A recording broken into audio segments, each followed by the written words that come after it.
Welcome to Miss Andrea Reads. Today we're reading a book from my childhood that got me excited about flying on an airplane.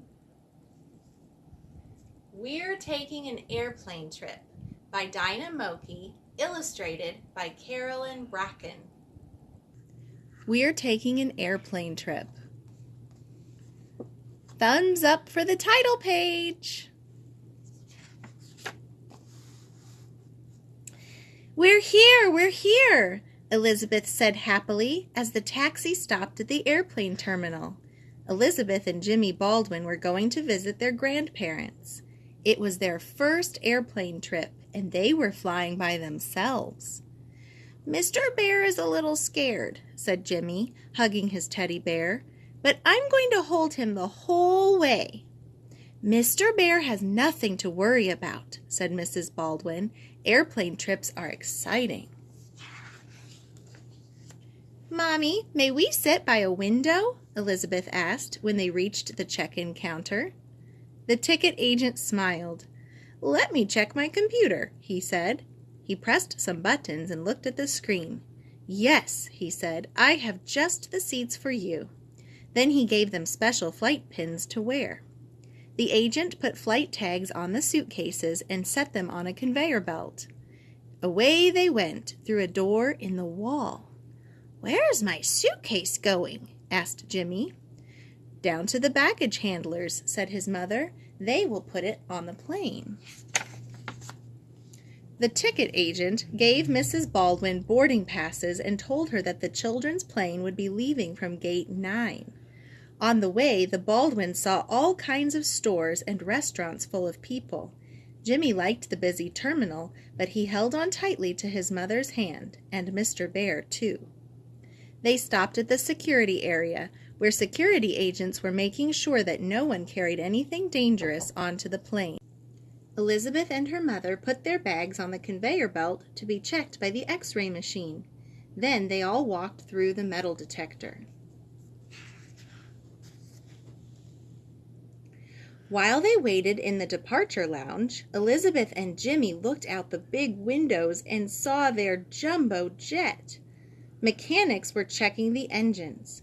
Fuel was being pumped into the tanks in the wings.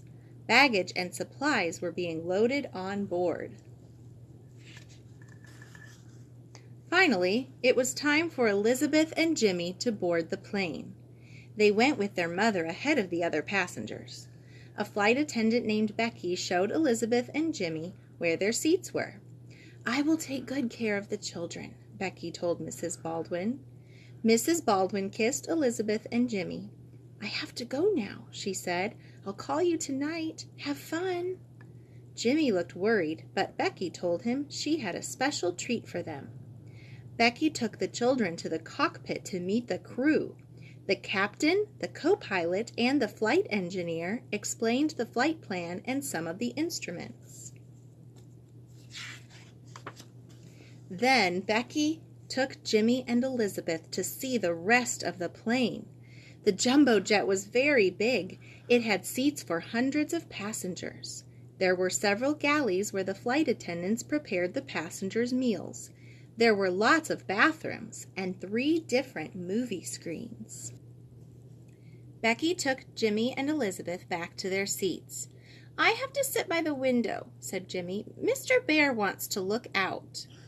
Okay, said Elizabeth, but I get a turn too. The seatbelt sign was on. Becky showed them how to buckle their seatbelts. Soon all the passengers were in their seats. The flight attendants stood in the aisles to show them how to use the safety equipment. Jimmy was looking out the window.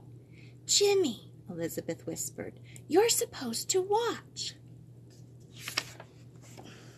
High up in the airport control tower, the air traffic controllers watched as Jimmy and Elizabeth's plane moved away from the terminal, then turned and taxied slowly to the runway.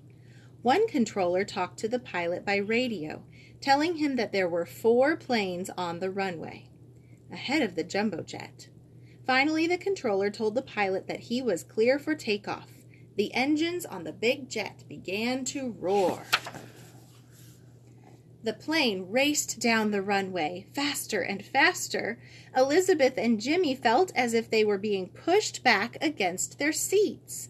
Then the plane lifted off the ground and began to climb into the air. Elizabeth's ears felt stopped up. She swallowed and yawned to make them feel better. The plane climbed higher and higher. The houses and cars down below looked like toys. Then the plane went above the clouds and the sunny sky looked very clear. Jimmy unbuckled his seatbelt when the sign went off and walked down the aisle to the bathroom. As Jimmy closed the bathroom door, the lights went on by themselves. Jimmy looked at everything in the bathroom. The little bars of soap on the sink were just the right size for Mr. Bear. Elizabeth lowered the tray attached to the seat in front of her. It was like a little table to put things on. Before dinner, Elizabeth and Jimmy switched seats. Becky gave them each a dinner tray. "Mr. Bear is going to eat his chocolate cake first," said Jimmy. Later, the flight attendants turned down the lights to show a movie. Elizabeth put on headphones so she could hear the movie. Jimmy fell asleep. Soon after the movie, the pilot announced that the plane was about to land. Jimmy woke up and stretched, and he and Elizabeth made sure their seatbelts were fastened. It was dark outside now. They could see the airport lights shining below as the plane went down, down, down. Suddenly there was a bump as the wheels touched the runway. The plane slowed down and taxied to the terminal. Betsy took Elizabeth and Jimmy through the jetway to the terminal. Grandma and Grandpa Baldwin were waiting for them. Elizabeth and Jimmy hugged Becky, then ran to their grandparents. While they waited for their suitcases in the baggage claim area, Jimmy told his grandparents all about the flight. "Mr. Bear thought it was fun," he said. "He wasn't even scared because I held him the whole way."